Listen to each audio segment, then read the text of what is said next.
the last sitting, there was a very fundamental question raised after the discussions on the topic of love. And we are trying to define the spiritual concept of love versus physical, cultural, social concept of love as we try it today. So we discussed that the love is only experienced by the enlightened one, like a Buddha, like a Jesus, like a Krishna, a Rama, a Nanak, a Muhammad. So a fundamental question was raised. Well, we keep talking of Buddha. What is a Buddha? When we look at somebody from the outside, we don't see the difference. After enlightenment, Buddha survived 40 years. And all of his talks were recorded in a granth called Dhampada.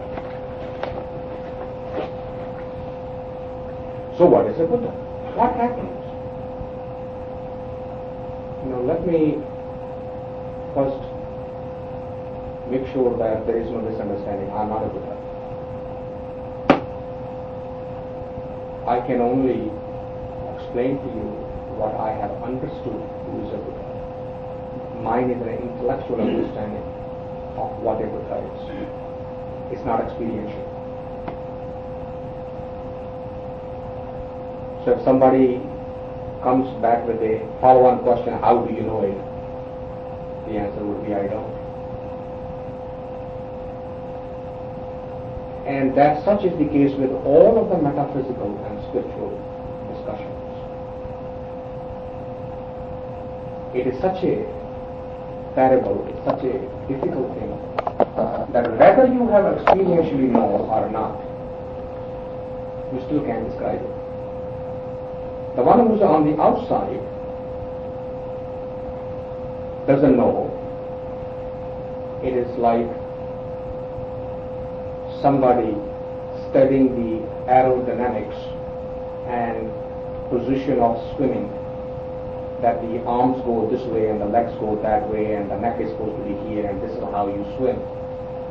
And he can study all the pictures and the paintings and he can draw them out of the memory and he can do his PhD and thesis and he can impress everybody about the detailed knowledge of swimming. But pick up that person and throw him into the pool and then find out whether he knows what swimming is or not.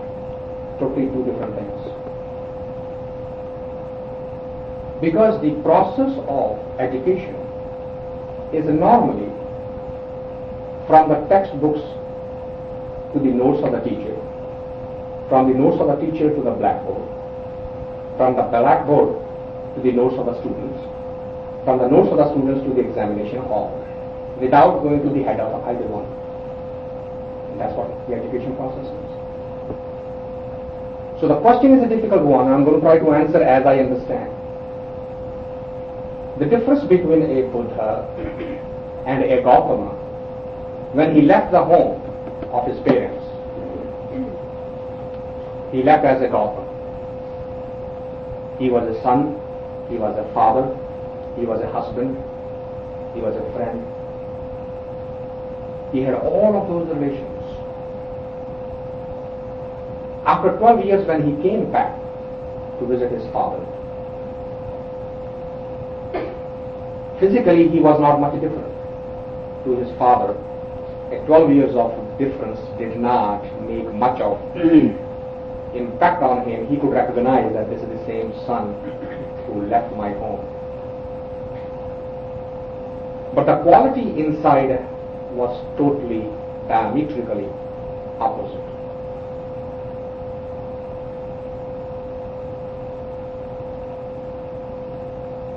When he was actually coming back, the story goes that somebody spat on him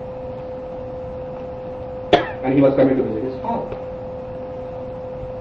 because that was a very controversial decision. Now, after having achieved, why do you want to go back to the same world?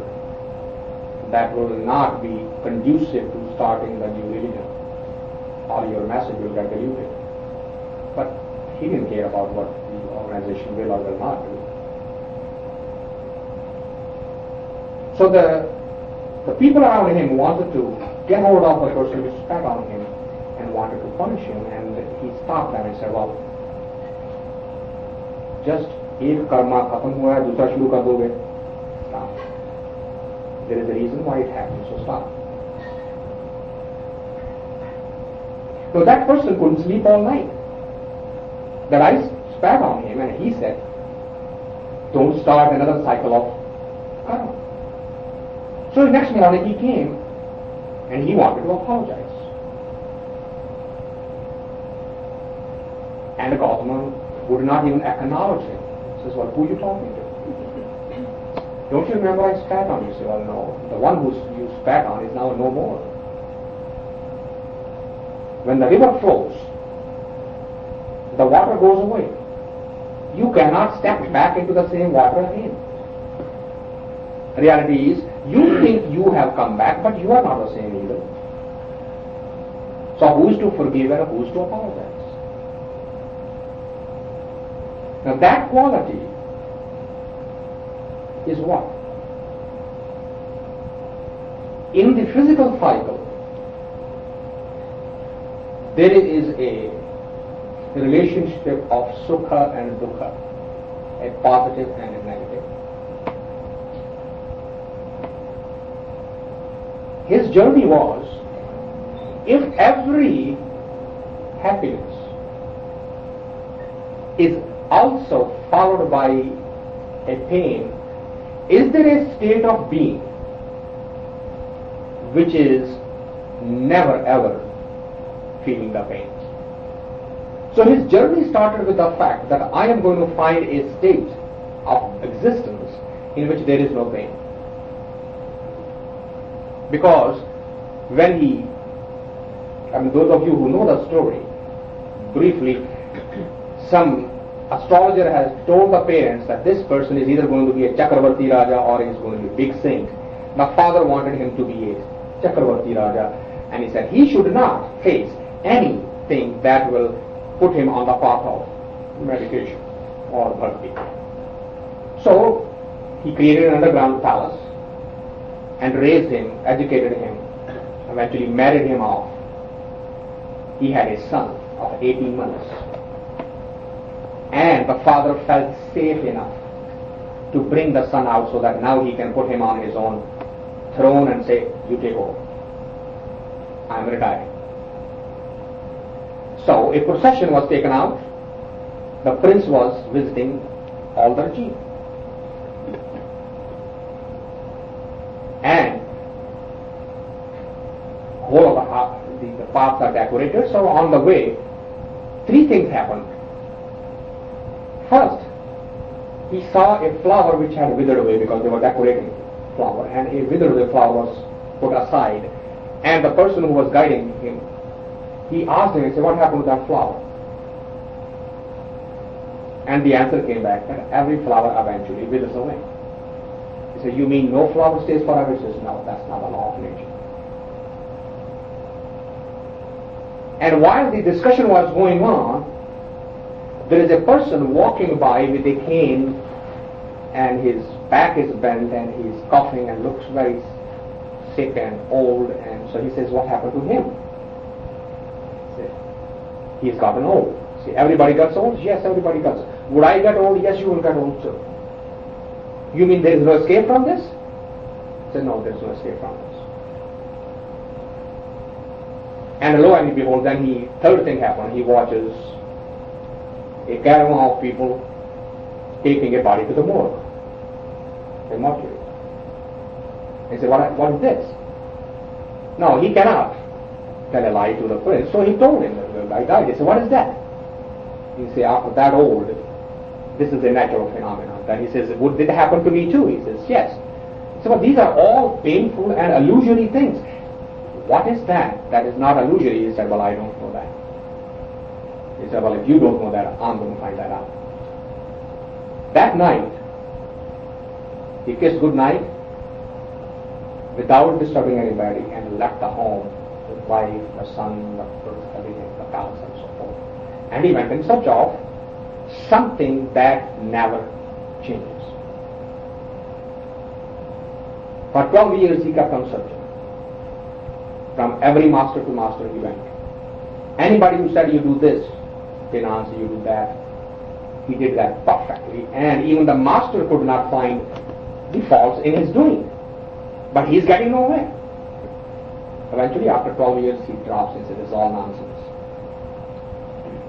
There is absolutely nothing to be found, nothing to be discovered. What I see is what I get.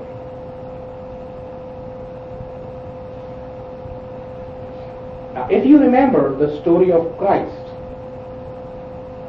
at the cross, when he is hanging and bleeding, those of you have, even in the Hollywood movies, you will find these two statements. He is surrounded by two thieves, and he is standing in the center. And he looks at both of them, and they are exactly what they deserve. And he can't figure out himself, why do I deserve to die like they are dying? Why am I being punished? And he says the statement there, "Oh my Father, why have you forsaken me?" That is the last doubt. And then immediately after, right behind that, a statement follows. And that is, "Thy will be done." Ego takes the last gasp. What is that last gasp? I'm supposed to be glorified. I am dying without any. And so some lightning is going to strike from the sky and these Romans are going to be all crushed and I am going to be glorified. That's the last attempt of the ego to find that miracle happening. And nothing is happening. And he suddenly realizes that that was the last statement of the ego and he drops immediately and surrenders. Same thing happened to Buddha. And today's topic will lead there eventually and we will talk a little bit of it. I'm trying to answer the question. Buddha is sitting early morning under a peepal tree and wants to take the bath. And he's so weak because the master has said, "Thou shalt not eat more than 1 grain of rice per 24 hours. And he followed that penance. 1 grain of rice per 24 hours. And he lived on that. And he's like this absolute carcass of a human being. And he wants to, early morning, wants to take the bath in the river. And he gets down into the river, but even though the river is not flowing, slight current of the water washes him away. And as he started floating, he holds on to the roots of that tree and very slowly pulls himself out of the water and say, "What the hell am I doing? There's nothing to be discovered. This is all an illusion." That desire of finding the ultimate also dropped at that moment is when the enlightenment happens to him. Because that was the last thing. I am going to find it.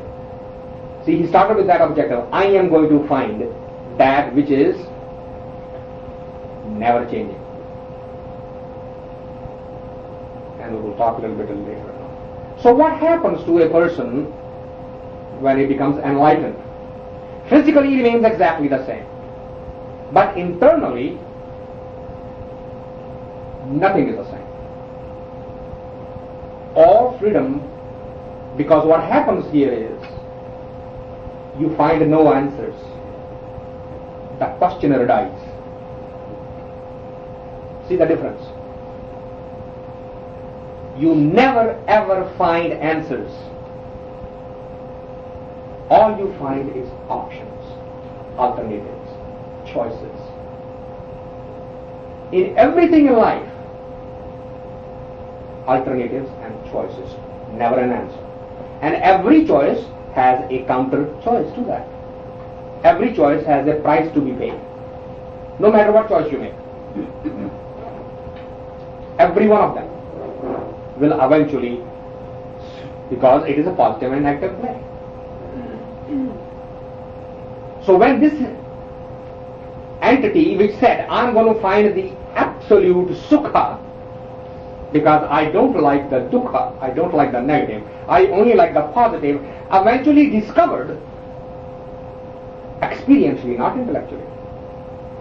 Very important distinction, because knowledge and knowing are two different things. We have already talked about it. What I'm talking about is that knowledge. What he saw was the knowing. What was the knowing? That it is the same I which feels the pleasure, it's the same I which feels the pain. So pain and pleasure has nothing to do with the ultimate bliss. It is the I which everything has to do with it, because it's the same instrument. It is the same tongue which tastes the sweet and same the bitter. There is no getting away from it. If you are tired of taste, you're going to have to get rid of the tongue, not the bitter. Otherwise the taste is still there. So when he discovered that it has nothing to do with the outside, it is me who is I, who is the karta, who is the doer. So drop the doer. The last desire of the doer was, I'm going to find that one. And when he said nothing to be found, that I dropped. So then what happens? You are now free of, totally free of, all of the karmindriya, all of the jnanindriya, and all of their shrutis. 5 karmindriya, 5 jnanindriya, and 10 shrutis that actually give you the feeling behind. Total freedom. So now you are an observer. Now you don't say, I am hungry. What happens? Body is hungry. I am not. I can watch my body eating, sleeping, walking, but I am not the body anymore. Total freedom from experientially again, not intellectually. Now don't confuse it with out-of-body experiences of Robert Monroe that some of you might have read. That's not what I'm talking about. That's just the very first stage.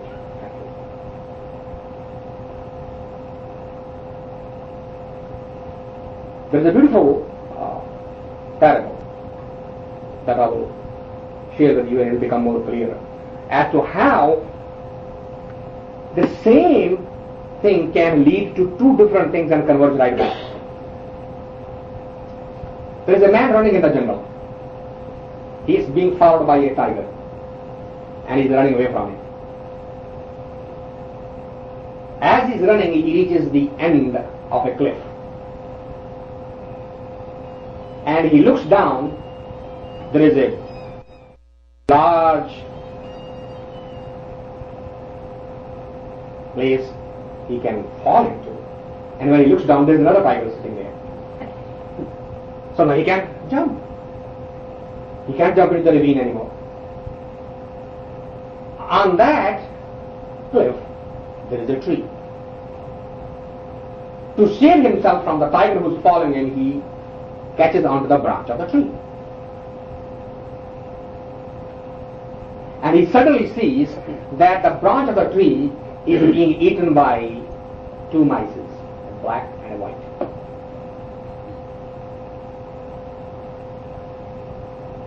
Now, if he jumps into that, even if he was to be saved by falling into the ravine, he knows that the tiger will get him. And by holding on to the branch, he knows that either I'm going to get tired and fall down, or these 2 mice are going to eat the branch and I'm going to fall. No escape. While he's pondering his destiny, he sees the honeycomb. And he looks at the honeycomb and he's watching like this, and a drop falls into his mouth of honey. And he says, oh, what a tasteful, what a tasty, sweet honey. Now looks like a very simple parable. It's before the times of Rama, before the time of Krishna.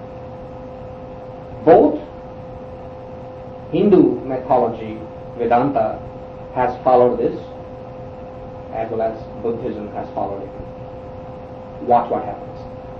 We're going to look at from both sides. Story seems very simple. Let's first take a look at how did the Hinduism use this parable in the world of mysticism.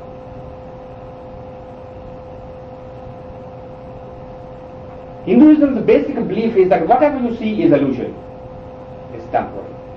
Only Brahma is that which never changes age. Everything that we are watching, observing is illusory. There may be a gap.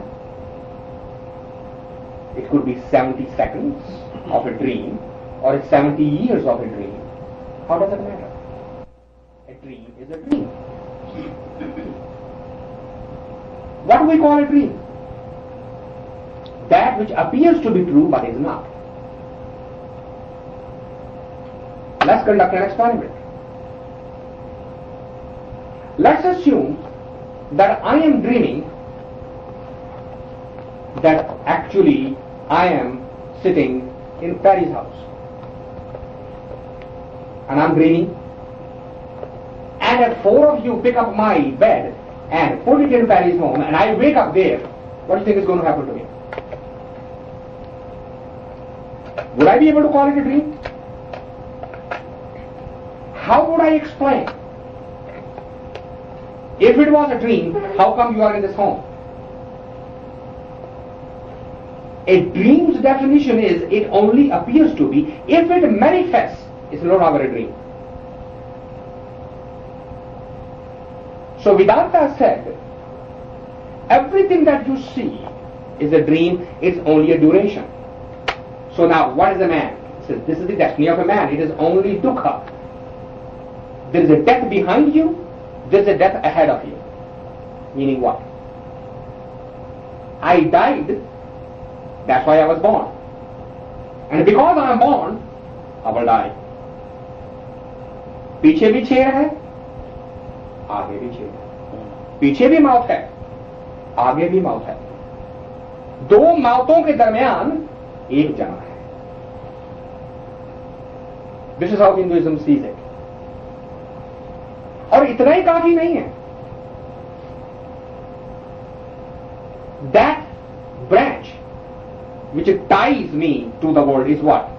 The life, the breath, energy. So I hold on to it, and what do I find? There are 2 mouths, one black and one white. What are they? Day and night. They are cutting. So where is the sukha? All around is dukkha. But look what happens to the man. Suddenly, the nature throws a little reward. What is that reward? That drop of honey. It could happen anything. It could be any sense. The story could have been written that a pretty girl walked by and he said, oh, what a pretty girl going by.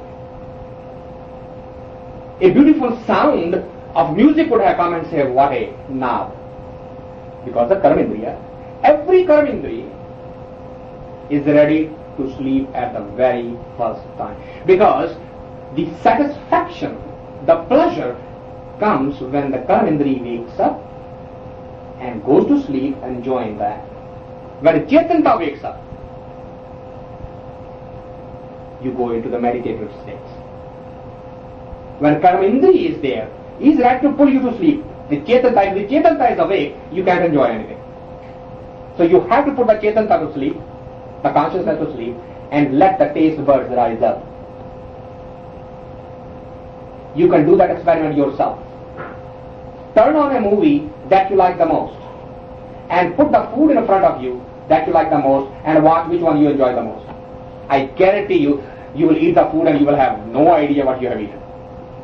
Because the visual will capture you much faster, much quicker than the taste buds. पता भी नहीं लगेगा खाना कैसा था, नमक कम था, नहीं था, ज्यादा था, नहीं था, कुछ नहीं. Won't matter. So what happens to the man? He is so captivated by the drop of honey that he forgets the death. That's what is happening to each one of us according to Vedanta.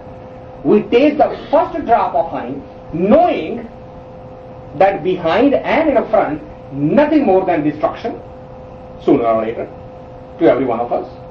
But we are not worried about it. We forget. Totally. What happens to our consciousness? If you ask the life history of any human being, what do you think he is going to describe? Take a shot. The pain. ये दुख आया था मेरी जिंदगी में. You remember the pain the most and the pleasure very rarely. खुशी की बात, कामयाबी की बात कोई नहीं करता. स्ट्रगल की बात करो तो मैं शुरू में आया था तो ये हुआ, आजकल ये हो रहा. Does anybody say that in between those pains I actually get this relief, these blessings, these gifts from the nature, from somebody? We never discussed that. Our culture actually says दोस्त बना लो यार सुख दुख करने के लिए. Who talks of sukha? When we go to visit a sick person in the hospital, what happens? हम अपनी कहानी शुरू कर देते हैं. तेरा तो क्वाड्रुपल बाईपास हुआ है ना, मेरे को कैंसर है. अपने को नहीं होगा तो अपने बुजुर्ग का होगा, किसी का. उसका नहीं होगा तो किसी दोस्त का होगा. उसकी बात छोड़ो. हमारा तुम तो कुछ भी नहीं हो, मैं बताता हूं ये हो क्या है. What is this? Ego is so fixated by maintaining itself that it will even find itself in the misery. My misery is bigger than you. And we prove it that in the hospital, sitting by the bedside of the person who's dying. My misery is bigger. Now wait a minute. We thought you came to give him the consolation. Never happens. अजी हम भी चोर हैं, आप क्या चोर होंगे? लो, इसमें भी बहादुरी है. हम बड़ा कुछ गवा के देखा यार, ये आपने तो सारा 10,000 का नुकसान हुआ, मैंने बड़े बड़े गवा के देखा. अरे ये बहादुरी की बात है, शेखी मारने लगे हो. बहुत बड़ा दान किया तो मान लेते, क्योंकि नहीं जी आपका तो 10,000 का नुकसान हुआ है, मैंने तो लाखों गवा के देखे. ये हो गया. What is this drama? The drama is that ego would not die no matter what. It will find a way of saying, I am bigger than you are. In that entrapment, it forgets that I is eventually going to die. So Vedanta used this model saying, don't get lost into the taste of the senses. Remember the Brahma. Remember that which is never going to Adi Sach, Jugadi Sach, Heavy Sach, Nanak Hosi Sach. Remember that one. Don't get lost into the pleasure of the senses which are momentary. But pleasure has an intoxication in it because it's ready to put to sleep the senses. So for the senses, there are only one of the two choices. Either you transcend it, like Buddha did, or you put it to sleep. Why do you think there is so much attraction to the psychedelics and the drugs and the alcohol for the human mind? Why do you think that is? Preachers can preach all they want. Don't drink and don't do this and don't do that. It doesn't matter. Because the basic, and we all know that in our own body creates these intoxicants. Those of you who are familiar with the medical sciences, they know that. The dopamine, what is that? That's a pleasure. It is generated It doesn't matter how it is triggered. When we are young, it can be triggered by the sight of anything pretty. Walking or sitting doesn't matter. So what happens? There's an attraction to put it to sleep because we can't go beyond that. There is a certain satisfaction in that. Satisfaction is so intense that it makes us forget the life and the death struggle. So, deny the senses. If you study Patanjali's yoga, he has condemned the senses so much, kill each sense one at a time with one exercise or the other. Dull the senses, kill the senses. Vedanta took it to the extreme. We'll come back to this. Let's take a look at how Buddhism came to. Buddha looked at it totally differently. Same story, same model. Vedanta says there is nothing but Brahman. Buddha said there is nothing but this moment. There is no Brahman. Now it doesn't mean that he is saying there is no Brahman. Now remember, that actually caused a lot of problem in India. That they ran with that statement and said, well, he doesn't believe in God. Now that's not what he was saying. He was saying the God that you have created. Not the real one. Because what happens? He said the God that you have created actually is nothing more than an extension of your own imagination. How do you know where it is? Have you seen it? Have you known it? You have just changed the toy, not the real drama. What have you done? You have created a God now. So what would you do? Instead of going to the market to collect money, now you will collect dhan, you will go to the temple. You are collecting something. First you are going to go get the world, you are going to win the world, now you are going to win the God. Hey, I'm going to get him. That's what Buddha started with. I'm going to go get him. The mind does not stop the effort of getting, of collecting.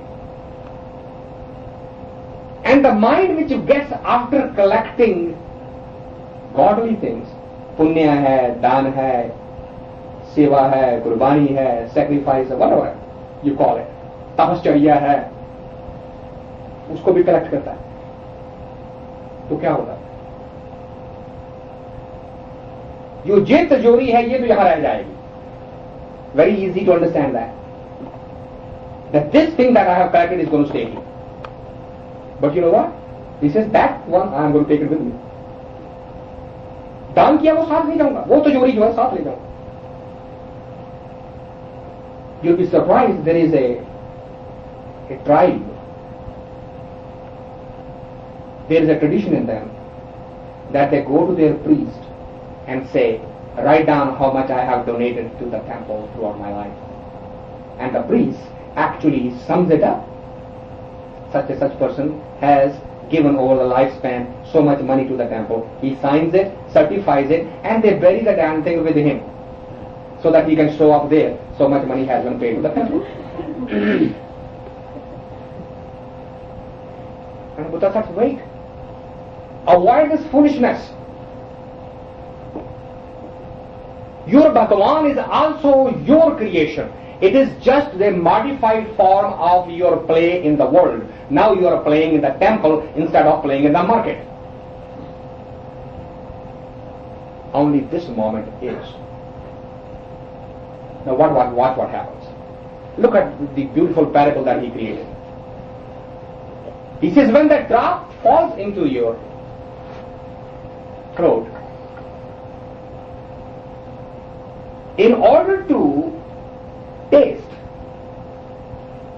in order to say how tasteful it is, you need the movement of time. Right? You have to have the past and the future to travel. The thought process, the thinking travels from the past to the future. जब भी आप बात करेंगे या तो पुराने दुख की बात करेंगे या नई आशा की बात करेंगे. Do we ever talk what is happening right now, right this moment? Either what we have suffered through, which is the past, a memory, or what we hope to be, it will be happening. That's the movement of the thought process. That's how the mind travels. It needs at least one more, either on the back or on the front. Otherwise, thought cannot travel. So the Buddha said, this is the moment. That's it. No thought cannot travel. कोई past नहीं रहा, कोई future नहीं रहा. So अब क्या होगा? He says there will be no taster. Only the taste will remain. That I, which could exist because of the movement of time, he took the time away. The time away? This is the moment. Live this moment so perfectly that the observer is no more. Only the observation remains. Taster is no more. Only the taste remains.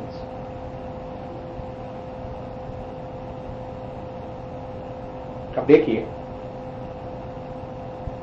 एक ने कहा कि क्षण कुछ भी नहीं है, सिर्फ ब्रह्मा है.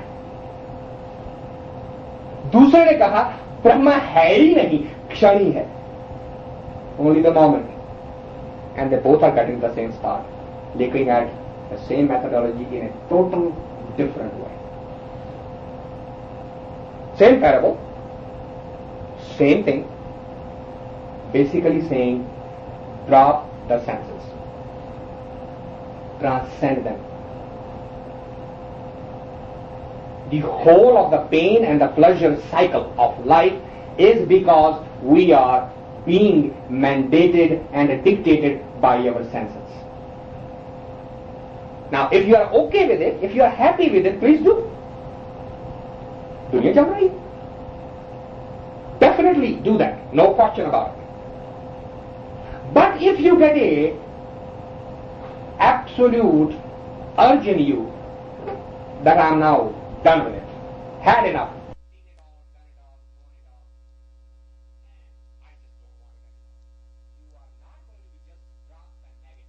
you're going to have to drop the negative and the positive with it. You will have to give up the sukha also to get rid of dukkha. You can't get rid of one. That's not the law of nature. And you cannot take this as a lesson in the class. You have to go through it, as Gautama went through for 12 years. And all other masters for that matter. Now, if you notice, Buddhism could not stay in India. For 1500 years it struggled. Eventually it had to run out. And eventually took root because of this basic. Even though they are both leading to Brahma, both leading to transcendence, first said, taste of the senses is dukkha. Don't get lost in it. Focus on the Brahma. The other one said, no, Buddha did not create a fear or a repulsion about it. Vedanta actually did. Out of the fear came the bhakti. This is how it is. This is the design of life. Either between the two deaths there is one life, or between two lives there is a death. Doesn't matter how you look at it. The cycle of life and death is the basic dukkha. And Omar Khayyam has created a beautiful rubai about it. He starts, he says, I see around everywhere dukkha. You tell me why the world is going on. And he says, he asked all of the renowned masters of the time, tell me, if there is so much misery in the world, why the life continues? And then somebody said, why don't you ask the one who has seen it all? You know, who's that? That's Kaya. आसमान से पूछो. वक्त आता रहा है, जाता रहा है, आसमान वैसे का वैसा ऑब्जर्वर है, देखा है. You see, in all kind of civilizations, all kind of creations come and go. Why don't you ask him? And it is a question in the sky. The life could not be going because of the sukha, because there's so few of it. And the answer comes back, it's not continuing because of either the sukha or the dukha. We have a quotation for this. You know what we call it? Hope sustains the life. एक आशा नहीं बनती. That hope keeps on us getting up every morning and going through the same cycle. Otherwise, Buddha says that you are getting the illusion of running a lot, going nowhere. It's like getting on the treadmill and run. We do that every day, right? So the meter says we have run 6 miles, but we're still standing in our garage. That's how the life is. Lot of illusion of doing a lot of things. Yet the same. When do you get out of this cycle? Is focus on that moment if you are a Buddhist. Or focus on the Brahma if you are a Vedanti. Now what's the difference? In Vedanta, you control the senses. You fight with the senses. It's very easy. लड़ाई के लिए तो हम हमेशा तैयार रहते हैं. There is a certain स्वाद in that. लड़ाई किसी दूसरे से की या अपने से की, लड़ाई तो लड़ाई है. Very easy. तो दूसरे से झगड़ा नहीं किया, दूसरे से लड़ाई नहीं की, दूसरे को सप्रेस नहीं किया, दबाया नहीं है, अपने आप को दबाना शुरू कर दिया. Mahatma Gandhi has written in his biography, how did he get started on it? You'll be surprised. I don't know how many of you have read it. His father was dying. It was middle of the night, and he was sitting at the feet of his father, pressing his legs. And slowly, father dozed off. And the doctors had said, the son will not see him alive. He's going to die tonight. Gandhi की बीवी के बच्चा होने वाला. जब बाप सो गया तो गांधी के दिमाग में बात चलने लगी. Doctor is not God. Doctor is just a guesswork. He doesn't know the ultimate. And moreover, father is sleeping. और साथ ही कमरे में बीवी. तो क्या फर्क पड़ता है, थोड़ी देर जाके बीवी के साथ लेगा. So he leaves the father, goes to the bedroom, and he is with his wife when the door knocks. So father is gone. He could not forgive himself for the rest of his life. And to compound the problem, the child was born, stillborn. So now he is feeling double guilty. What happened to me? I could not control my sexuality for one night. Maybe that's the punishment because my child also died. वो उसके हृदय में एक घाव कर गया. सारी उम्र के लिए उसने फिर वो अर्ज को दबाने के लिए शुरू कर. But that was born not of meditation. that was born of guilt. It never got him anywhere. The senses, to fight with the senses out of any guilt or fear, is not the object of meditation.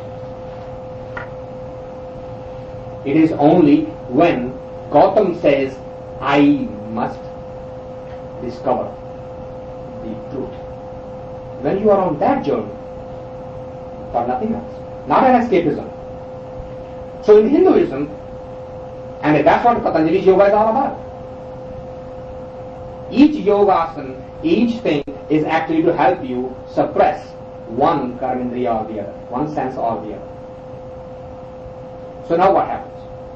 When you have actually mastered all the senses and you become pure like a crystal, now the problem comes how to drop this one into the Brahma, because now it's a purified one. अगर शुरू में करते तो ego इतनी strong नहीं होती, मुझको तो आएगी। ब्रह्म के साथ एक होना तो आसान बात तो है नहीं। तो जो ये तपश्चर्या करने वाले साधु हैं, इनकी सबसे बड़ी मुश्किल आती है जब आखिर में पहुंचते हैं तो कहते हैं अब इसका क्या करूं, तो वो ड्रॉप नहीं करते, वो साधु को अपना धंधा शुरू कर लेते हैं।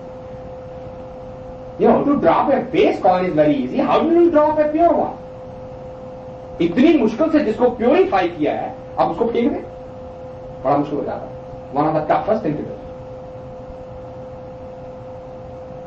Whereas if you are a Buddha type of person, बहुत मुश्किल काम है। Why? Because the whole training from the beginning is to taste. आंखों से देखना है, कानों से सुनना है, दिमाग से विचारना है. Every sense is trained to enjoy. To become alert while drinking water. तो आप हैरान होंगे, इसमें कौन सी बड़ी मुश्किल बात है? पानी पी रहे हैं ना. Is your consciousness with the water when it touches the lips, when it touches the tongue, when it goes down? Is your consciousness going with that? It's going down? Is it becoming one with the digestion system where the water is doing? Are you aware of it? And you think you're drinking water with full awareness? पानी तो घट चला गया है, आपको कुछ पता नहीं है. कॉन्शियसनेस टोटली एब्सेंट है वहां से. किसी भी एक काम को, इसीलिए the first exercise that's given is कि ब्रीदिंग जरा कॉन्शियसली करके दिखाओ. Just sit down and watch every breath going in and going out. Rhythm will change. Try it. Just count your breath going. Don't do anything else. And you'll be surprised you cannot avoid its rhythm getting irregular. या तो ज्यादा रुक जाएंगे या तेजी से करने लगेंगे. It will be totally arrhythmic. Right now it's fully rhythm because you are not conscious of this. It's on autopilot. इसीलिए जितना भी एक्सरसाइज का काम लिया गया है सांस से, वो बहुत कम. कभी बैठेंगे तो पहले सांस को वॉच करो. There is a Vipassana centre in San Francisco. All they ask you to sit down and watch the movement of your belly button. No, ये कौन सी पड़ती है भाई?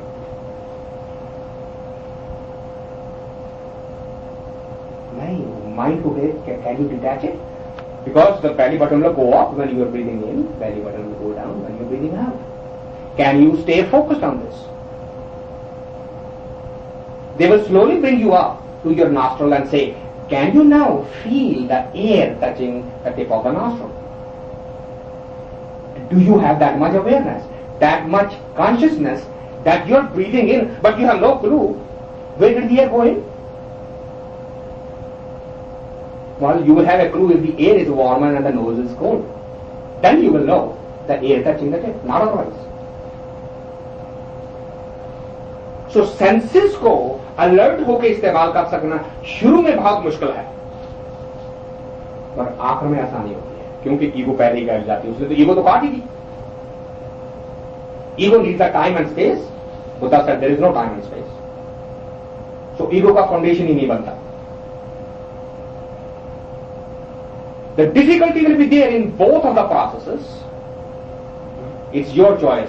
Do you want to do it first and tackle it now, or do you want to postpone it and tackle it later? Both took exactly the same place, but because of the tradition in Hinduism was so deep rooted, उनको खतरा हो गया कि ये तो हमारे धर्म की ऐसी तैसी कर दे रहा है. हम कहते हैं कृष्ण कुछ है नहीं, ये कहता कृष्ण ही सब कुछ है, निकालो इसको. Jain was able to stay in that country, Buddhism was not. Because Jain भी जो है वो भी इंद्रियों को ऐसे दबाता है. फंडामेंटल डिफरेंस नहीं है जैनिज्म में और हिंदुइज्म में. बुद्धिज्म में ये फंडामेंटल डिफरेंस था. हालांकि Buddha never denied the existence of the ultimate creator. He said, you have created a God. In your churches, in your temples, in your gurdwaras, in your mosques, you have created. It is your creation. And now you are going to win him, to buy him out.